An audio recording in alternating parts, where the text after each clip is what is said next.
Hi, hi. Welcome to the second lecture in TMJ disorders. In the last lecture, we discussed about the various TMJ disorders like ankylosis, chronic dislocation of the temporomandibular joint, internal derailment, etc. In this lecture, we'll be discussing about surgery of the temporomandibular joint. There is there are various surgical procedures for all those TMJ disorders, and for example, for ankylosis, you have condylectomy, gap arthroplasty, interpositional arthroplasty, and for chronic dislocation of TMJ, you have procedures like capsular application, capsular tightening, altering of the muscle balance, then creating a mechanical interruption like Dartry's procedure where the zygomatic arch is osteotomized and it is pulled down, and then you have procedures for internal derangement like disc repositioning, disc removal, etc. So for all these procedures, you need to make an incision, raise a flap, and expose the temporomandibular joint. So that's what we are going to discuss during this PowerPoint presentation. So before going into the surgical procedure, you should be aware of the anatomy, the surgical anatomy of the temporomandibular joint region. The temporomandibular joint itself is quite small. It's almost just the size of the tip of your index finger. But there are quite a few important anatomic structures which are lying very close by. So they are the parotid gland, the superficial temporal vessel, and you have two nerves, facial and the auricular temporal nerve. Coming to the parotid gland is seen below the zygomatic arch, below and in front of the external acoustic meatus over the masseter muscle, and it slightly extends behind the ramus of the mandible. And the superficial pole of the parotid gland lies directly on the temporomandibular joint capsule. Parotid gland is enclosed by a capsule. It's derived from the superficial layer of the deep cervical fascia, and it is called as a parotidomesenteric fascia. And the next structure is the superficial temporal blood vessel. Superficial temporal vessel is one of the terminal branches of the external carotid artery. External carotid artery has two terminal branches. One is the superficial temporal artery, the other one is the internal maxillary artery. This superficial temporal artery, it emerges from the superior aspect of the parotid gland, and it accompanies the auriculotemporal nerve. And as it crosses the zygomatic arch, you can see in the picture, it gives off a temporal branch, and this branch is you should be aware of this branch because most of the time during a surgical procedure, this branch tends to get damaged, and it's very much prone for bleeding. And this a few centimeters above the zygomatic arch, the superficial temporal artery divides into the frontal and parietal branch. Those are the terminal branches of the superficial temporal artery. Now, in this context, I would like to remind you about the Gillies temporal approach, which is one of the treatment modalities to reduce a fractured zygomatic arch. So in Gillies temporal approach, if you remember, we place an incision at the temporal region, and this incision is placed between the terminal branches of the superficial temporal artery, that is between the frontal and parietal branches.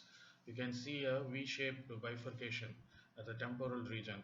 The incision is placed between this V, the way, between the arms of the V, that is between the frontal and the parietal branch of the superficial temporal artery.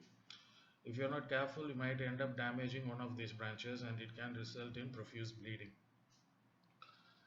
Now, apart from that, you have the auriculotemporal nerve. Now, there is a cadaver picture. You can see the various vital structures lying close to the temporomandibular joint. STA is the superficial temporal artery.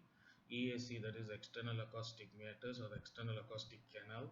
Then you have the temporal branch of the seventh cranial nerve, that is the facial nerve, We have the auriculotemporal nerve, the articular eminence, and the condyle. This is just to give you an idea about the positioning of the anatomic structures in relation to the temporomandibular joint. Now, talking about the auriculotemporal nerve supplies sensation to parts of the auricle, the external auditory meatus, the tympanic membrane, and the skin in the temporal area. So now, during the surgery, while placing the incision, there is an incision called as a preauricular incision. That is an incision which is placed right just in front of the ear. While placing this incision, most of the time the auriculotemporal nerve tend to get damaged. So how do you avoid this? If you place the incision close to the cartilaginous portion of the external acoustic meatus, this can be prevented. But fortunately, patients they very rarely complain about sensory disturbances resulting from damage to this nerve, because it supplies an area which is not very significant, so patients normally don't complain about it. But still, you can prevent damage to the auriculotemporal nerve if the incision is placed close to the cartilaginous portion of the external acoustic meatus. Next comes the facial nerve. This is a very important nerve because it supplies, it is the motor supply for the various facial muscles. So damage to this nerve should be prevented. So how do you do that? For that you should remember certain numbers, certain measurements. If you look at the picture, the facial nerve emerges through the stylomastoid foramen, and there is one undivided trunk which then gets divided into the temporofacial and the cervicofacial branches of the facial nerve, and this enters the parotid gland where it gives off its 5 terminal branches. Now if you check this picture, you can see the temporal branch of the facial nerve is around 0.8 centimeter away from the external acoustic meatus, and inferiorly the main trunk, it is around 1.3 centimeters from the 1.8 centimeters from the external acoustic meatus. So when we place the incision should be placed within 0.8 centimeter from the external acoustic meatus, and inferiorly it shouldn't extend beyond 1.8 centimeter from the external acoustic meatus. If we remember this number, if we remember these measurements and place the incision accordingly, you can avoid damage to the facial nerve. So for auriculotemporal nerve, the incision should be placed uh, close to the cartilaginous part of the external acoustic meatus, and to avoid the damage to facial nerve, it should be within 0.8 centimeter from the external acoustic meatus and within 1.8 centimeter from inferiorly from the external acoustic meatus. Now, various incisions are available for TMJ surgery, but we are going to check one particular incision, which is the preauricular incision, which is placed right just in front of the ear. If you look at this first picture, this is a coronal section. Coronal section, just an artistic depiction of the coronal section of the TMJ region. You can see various structures there. SMAS, that is the subcutaneous musculo-aponeurotic system, and 7 indicates the facial nerve. TPS is the temporoparietal fascia, and TF is the temporal fascia. Now if you look at the temporal fascia, which overlies the temporalis muscle, it bifurcates into a superficial and deep layer which encloses fat in between the layers. That is, you can see some yellow color structures between the fascia, that is the fat. So the incision should be placed in such a way that you don't cause any damage to the facial nerve, and you reflect the flap in such a way that you will be able to visualize the temporomandibular joint along with its capsule.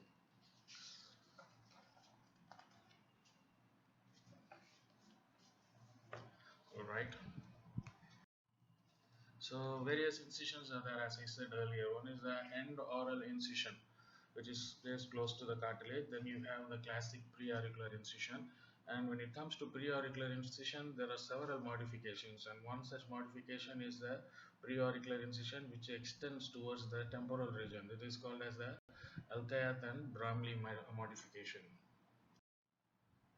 So Now the initial incision is made in the preauricular skin fold. You should keep in mind the measurements which I told you before. And the dissection is done in such a way that above the zygomatic arch, the dissection is done to the level of the superficial level of the temporalis fascia, and below the zygomatic arch along the external acoustic meatus to the same.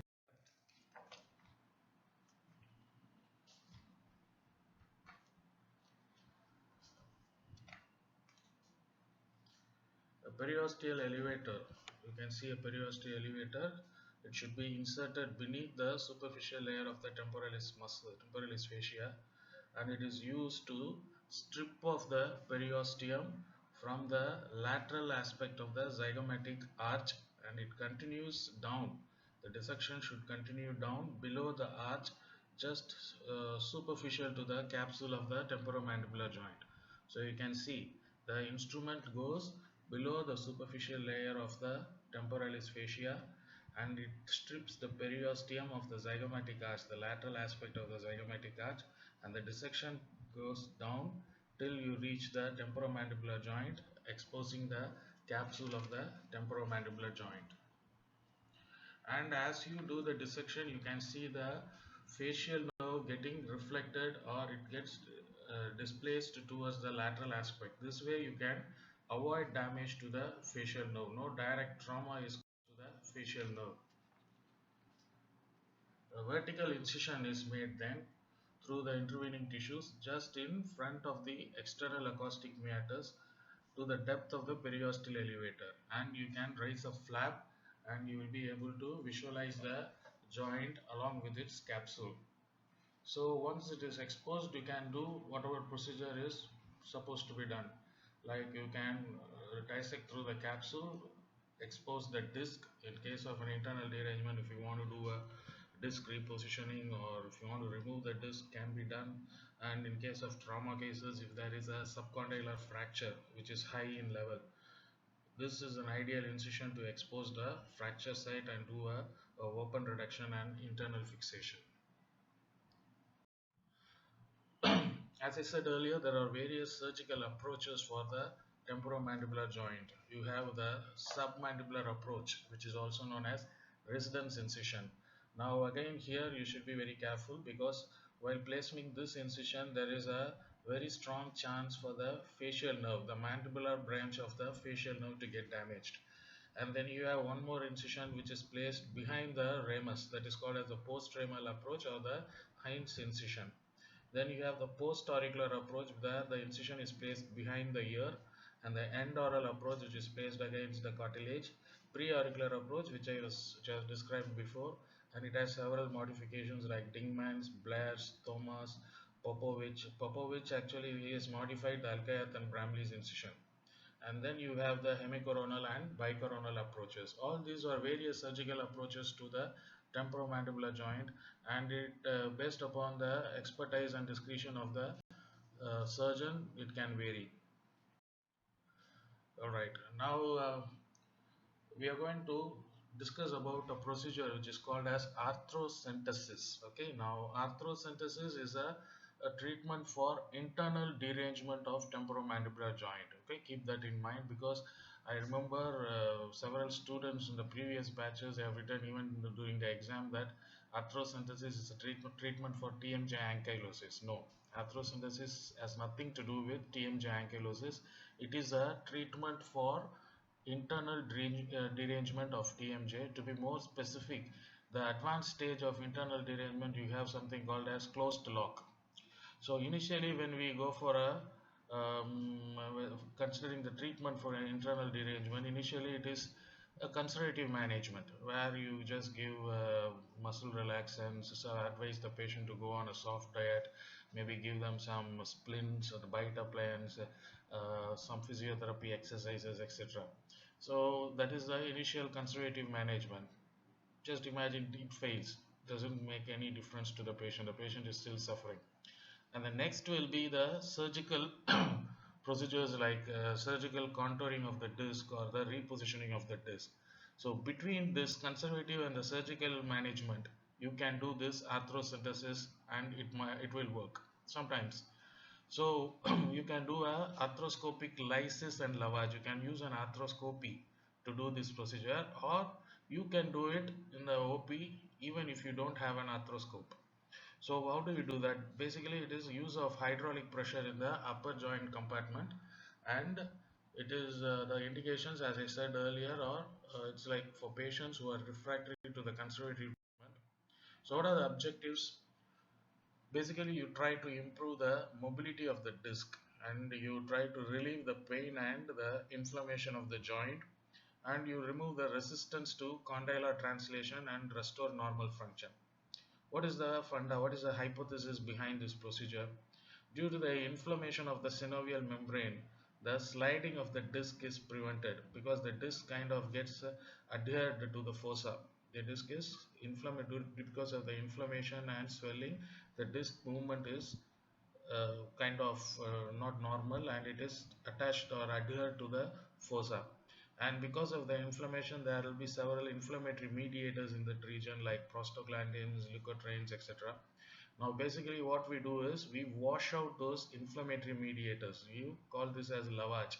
You wash it out, and you kind of create a aseptic environment with minimal inflammation in that region, so the disc movement comes back to normal. So what are the instruments required? The basic armamentarium. As you see there, you can see several syringes, and basically it's just for injecting Ringer's lactate solution into the joint capsule. So just several syringes all loaded with Ringer's lactate, and you need to have a two wide bore needles, and those needles had to be introduced into the joint capsule. So how do we do that? You have certain landmarks. They are called, it's called as a McCain's landmark. Point A, okay, that's a glenoid fossa. So you inject Ringer's lactate solutions through the needle which is inserted into point A. The Ringer's lactate solution enters the glenoid fossa. The joint capsule gets filled up with the Ringer's lactate solution, and out of the pressure it kind of oozes out or spurts out through the next needle which is seen in point B. So approximately 2 ml of warm Ringer's lactate solution is injected. The second needle, which is inserted into the articular eminence, into the distended compartment, a total of 50 to 70 ml of the solution can be used. There you can see once it is injected, and you can see the solution gushing out through the second needle. And as this solution comes out, it washes out all the inflammatory mediators. So it is proposed that lavage and lysis of the upper joint compartment will eliminate the vacuum effect and alter the viscosity of the synovial fluid, thereby aiding the translation of the disc and the condyle. Arthrocentesis is also said to address three major symptoms of temporomandibular joint internal derailment. One, the limitation in the mouth opening, that is a maximal mouth opening. It improves the maximal mouth opening, and it relieves the pain, and it gets rid of the dysfunction. What are the medications that you are supposed to prescribe after arthrocentesis? Non-steroidal anti-inflammatory drugs like ibuprofen or diclofenac. You can give certain sedatives or anxiolytics like diazepam, and for 2 weeks you need to give some bite appliance. Advise the patient to go on soft diet and some amount of physiotherapy exercises to establish the normal mouth opening, and this procedure can be repeated after 1 week. So you do it at least 3 to 4 times, and by the end of the entire treatment protocol, the patient's mouth opening would have improved, and all those signs and symptoms of internal derangement would have got relieved. A very very simple method. As far as if you are aware of the landmarks, and if you are sure about the technique, you will be able to do it successfully. So the advantage is it's a very simple technique, and you saw it requires very minimum armamentarium. All you need is just a couple of syringes along with Ringer's lactate solution, and less invasive, inexpensive, effective, and it has got very good therapeutic benefit. And if you need to do this procedure more comfortably, you can administer auriculotemporal nerve block. Auriculotemporal nerve block is a block where you deposit the solution close to the auriculotemporal nerve. So how do you administer this block? just in front of your ear, the junction of the ear lobe and the tragus, just anterior to it, you introduce a 26 gauge syringe, and it should go posterior to the condyle, and you direct the needle anteromedial in direction. And once it is inserted around 1 centimeter, you can inject about 1.5 ml of lignocaine after aspiration, of course. And that is auriculotemporal nerve block. Just a junction of the tragus and the earlobe, anterior to it, introduce a 26 gauge needle 1 centimeter into posterior to the condyle in an anteromedial direction and inject the solution. So that's auriculotemporal nerve block. If you give that solution, that area gets anesthetized, and while performing the arthrosynthesis, the patient won't feel much of pain.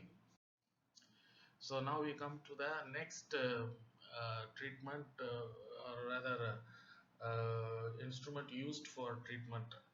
Its procedure is called as an arthroscopy. So basically, TMJ arthroscopy is just like any other arthroscopy. You insert a specially designed fiber optic endoscope into the joint compartment for observation, diagnostic, and therapeutic purpose.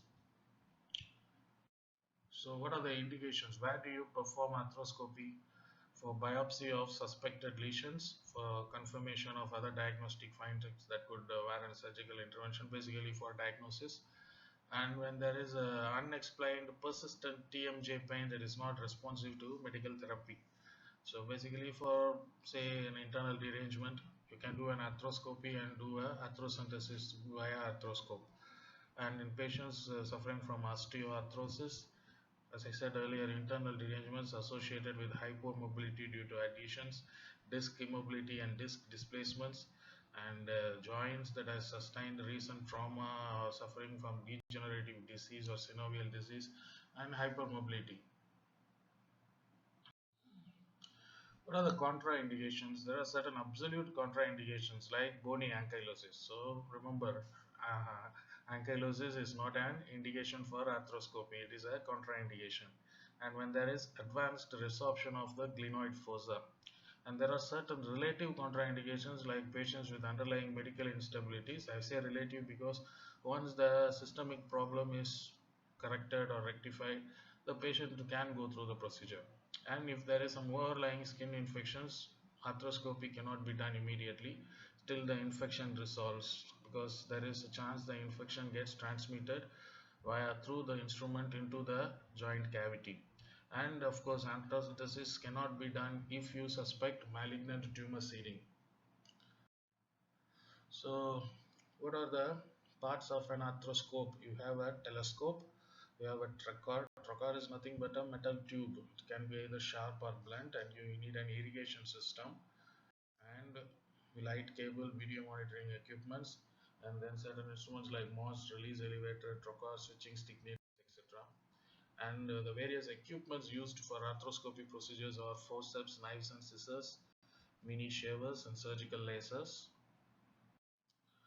So coming to the anesthesia, this procedure can be done as both as an outpatient or under an inpatient setting. So you can use local anesthesia along with intravenous sedation.